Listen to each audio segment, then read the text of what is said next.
going live here, and we are on the Marketing Minds Meet live stream, and it is a kind of a gloomy day, kind of a chilly, almost feels winterish. Did the groundhog lie?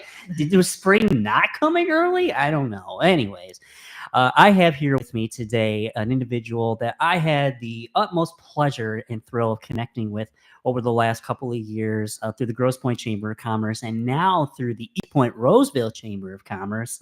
And they are with the Little Blue Book as well as the Shores Magazine publication. And their office is located right in Grosse Pointe Woods, right off of Mack Avenue, just before Cook Road. I have history there. We won't get into that today. Good history. And with me today is Rebecca Reyes. Hi, what's going on? Not much. How are you, Walter? So Rebecca and I have just completed the dark side portion of the show, and she did great. Learned a lot about her, so you can find that in the episode, in the full episode here, coming out here probably in the next week or so. But I wanted to get into some light side questions today for you, and kind of just end things on a good, optimistic, positive note. So the first question I have for you is, when you are not doing your sales thing with the Little Blue Book and the Shores Magazine and just trying to just be the boss that you are, what are some of Rebecca's favorite hobbies and activities that you enjoy in your downtime? Well, Walter, I think you know from social media that I spend a lot of time. I go to shows. That's my big thing, music, right? And so I do spend too much time, too much money doing that. I have to talk myself out of buying tickets to festivals. I have to say to myself, Rebecca, you already have 2 this summer. That's good. You don't need any more. So that's one of my greatest passions. And I've never been a dive bar girl. It's just not my scene. But coming back to the East Side from Eastern Market, Go on. I've been getting, my friends have been like, hey, you got to come check out this band here playing at the Cabbage Patch, or you got to come to Caju and see this, or First Place Lounge, which I had never been to in all my 20-something years in Grosse Pointe. I'd never gone to until rather recently. But what I love about this area is you can see some first-rate musicians, people that have toured with Bob Seger, you name it, and no cover, and walk into a bar in Grosse Pointe and see major talent. Like, that is something that I think is a well-kept secret in this area. If you're in Chicago or New York, you'd be paying $10, $20 for a cover to see some of these local bands playing at some of these great dive bars in our area. So that is one of my newest things, and a good little time passer. Okay, so live music. Yeah. Well, you'll have to check out my band at some point. I'd love to. Yeah. I didn't even know that till today. Yeah, we talked about that before we hit record. And dive bars. Okay. Yeah. So I'll give you a small list of some of my go-to places I like to go to, and maybe there's a place that we could hit up after a chamber event or something that's close by. No, I love a good dive bar. It's just, there's nothing like it. You know what I mean? Like, you just walk in and you can just be, and you just decompress. Isn't it the best? Yeah, I like it only with live music, because I'm not a beer drinker. I'm not a shot doer. So like, it has to have live music for me to go to a dive bar. But I do like it. Another good place. Have you ever gone? I just started going to this place too, the Gratiot Pub. Like, they have these open mic nights and they have like local jams. Those are fantastic. And I've blown by that Gratiot Pub hundreds of times over my life here on the East Side, and never thought twice about it. But that has a good scene. I forget what night of the week it is, but definitely worth checking out. And where on Gratiot is it? It's kind of by the Target, like on the opposite side of the street, the west side of the street. Oh, I think I've been there. Yeah, have you? Probably. Yeah, I think I was there pre-COVID, and yeah, another just cool. Yeah. Cool, just kind of a hole in the wall type of a place. For sure. Okay, so live music / dive bars, live music in dive bars. What else? What are some other things? You mentioned festivals. Yeah. What are some festivals that you've been to before that have been most memorable, and then ones that you might be going to in the near future? Well, I do not like, I've discovered, I don't like really big music festivals. I went to Lala last year, which was Lollapalooza? awesome. Awesome. Yeah, I would say go. I hadn't been since Lala. Lala started here in Detroit, Pine Knob. I went in the 50 or 19 or 50s, in the 90s to my first Lollapalooza show here, and then it moved to Chicago. So that's the first time I'd been since it had been in Chicago, and I went to see Billie Eilish because I love her, and that was a great show. But I wouldn't go again. I wouldn't go to Lala again. Too big for me. I like smaller festivals. So like Wonder Bus 2 years ago in Columbus, highly recommend. Depends on the lineup. But this year I'm going to Railbird, which is in Kentucky, the end of May, beginning of June.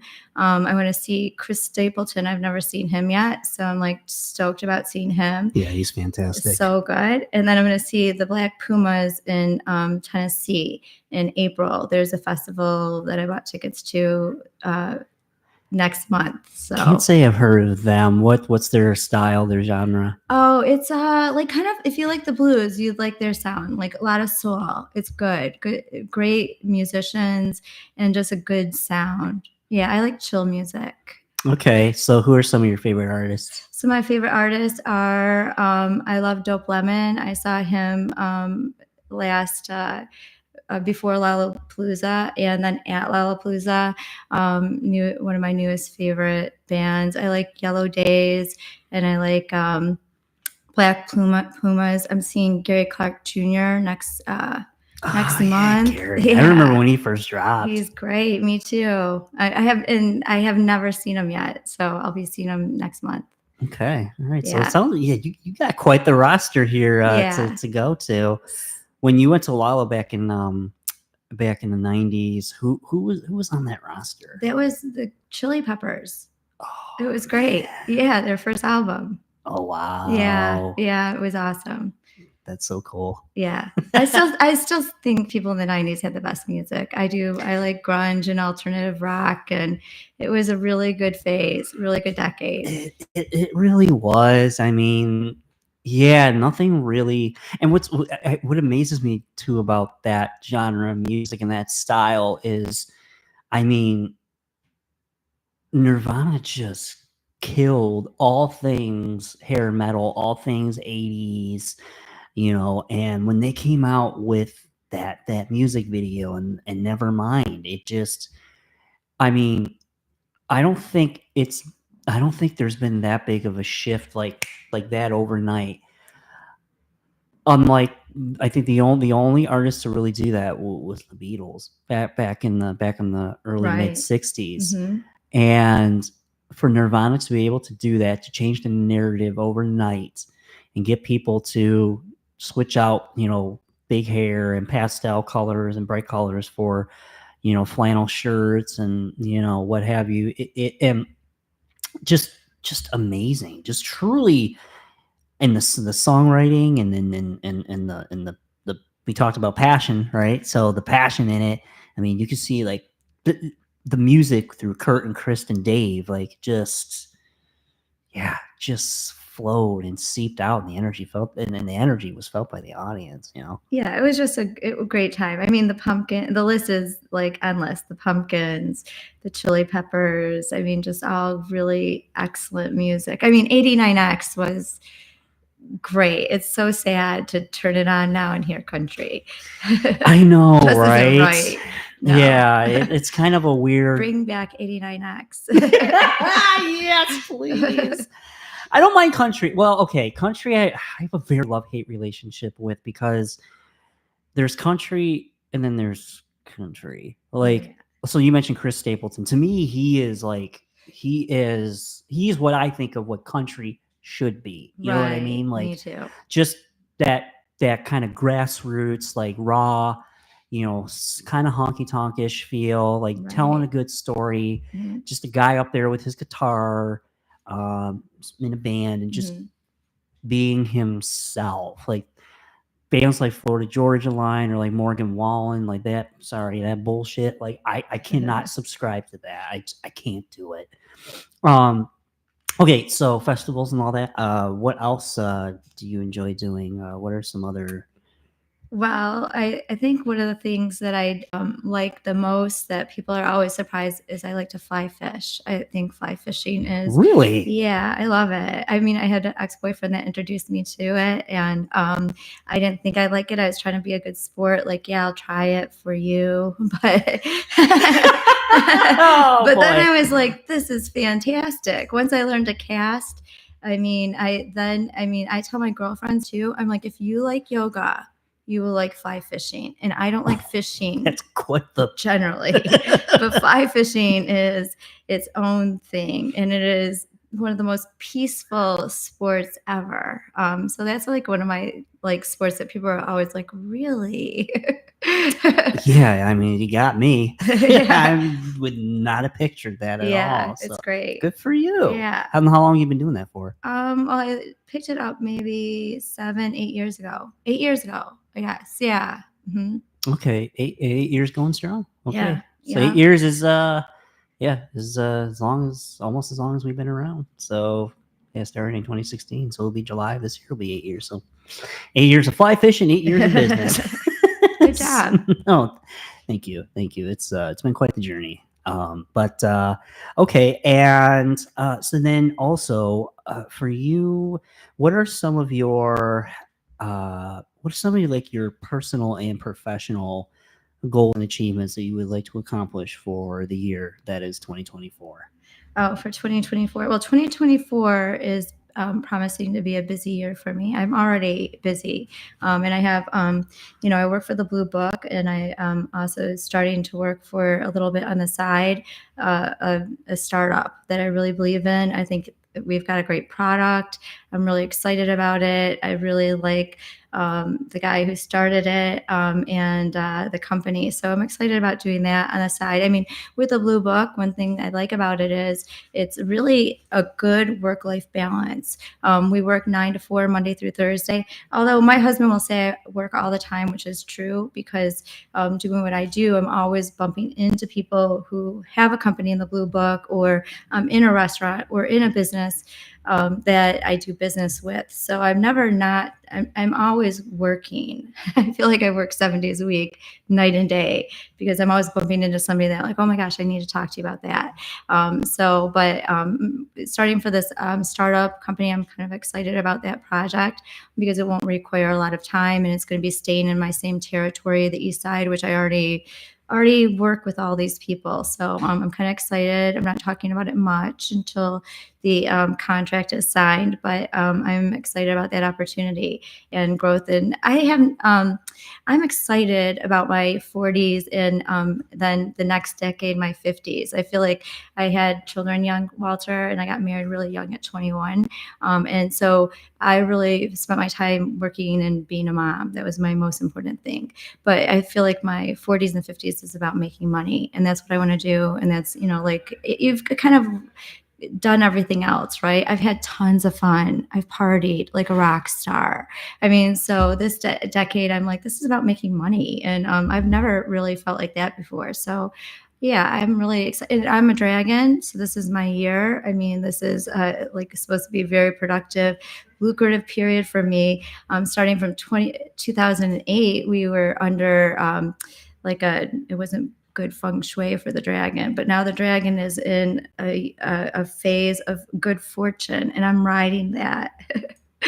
Yeah, I mean, why not? I mean, I think you deserve it, and I mean, would never have guessed you were in your 40s. I would have thought you were like in like your late 30s. Oh, you're so sweet. So whatever it is you're doing, keep doing it. Okay, great, and I think that's important to kind of have that the balance, right? You have that balance of work and personal downtime, because in both of our industries, it's so easy to get wrapped up into like, okay, I got to do this thing next. Now, okay, now I got to do this. I think a lot of times, I think especially because we live in this hustle culture now, it's almost expected for you to, like, okay, if you're not doing something all the time, then what are you doing? Like, what are you contributing to society? And I say, the hustle culture, I feel like, has kind of been kind of a little bit of a detriment, for individuals like us, because where do we find that downtime? And I think it's important to be able to just say, okay, on this day and between the hours of this and here, I- I'm not looking at emails. I might even just turn off my phone in general. And whether it's, just kicking back on the couch and playing video games, or like playing shows or gigs, or, for you, maybe it's fly fishing and going to local shows, whatever the case may be, like, you got to have that downtime. You got to have that reset. You know what I mean? Yeah. Are you good about that, Walter? Do you take time off and actually not work? Yes. Yeah. Yes. And I always say to people, like, unless we've scheduled something in advance, that's either on a Saturday or even a Sunday. Like, if it's not, like, if you're not in the hospital, like, Right. don't bother me. Like, Right. and I don't mean that to be like, whatever. It's just, in the past, especially starting up, like in running your own show and running your own business, like, yeah, you're in the beginning, like, you kind of have to be on call 24/7. Right. But now that there's been a period where now I can be more selective. I can establish those boundaries more now. It I feel like it's so important, and it's so important for your health, physically and mentally. Yeah. Right? Yeah. You've paid your dues. I have, God damn it. And Yeah. so have you. So have you. Thanks.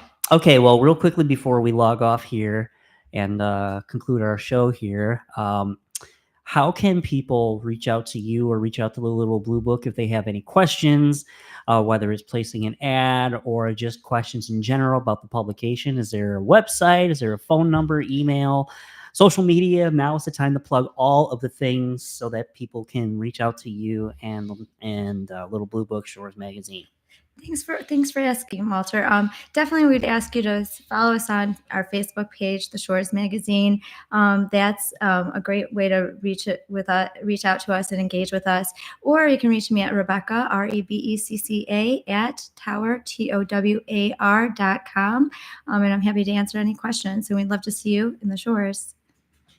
Well, perfect. And Rebecca, I had a really nice chat with you. It was so I nice. know we've ran into each other, and we kind of like chatted here and there, but Yeah. like, to really be able to kind of sit down with you and like kind of have this type of conversation, I don't know, I enjoyed it. I hope you did. Me too. Yeah. And what I like about you, Walter, and the one thing, like, just, we meet a lot of people doing what we do, but you are a positive person. You have a positive energy. You have a happy energy. And that's like what I like. And, my cohort Jessica liked, and she's the same kind of person. And I kind of always identified with you because of your like energy and positiveness, like, it is nice It's not to be like around. this all the time, I promise. but thank you.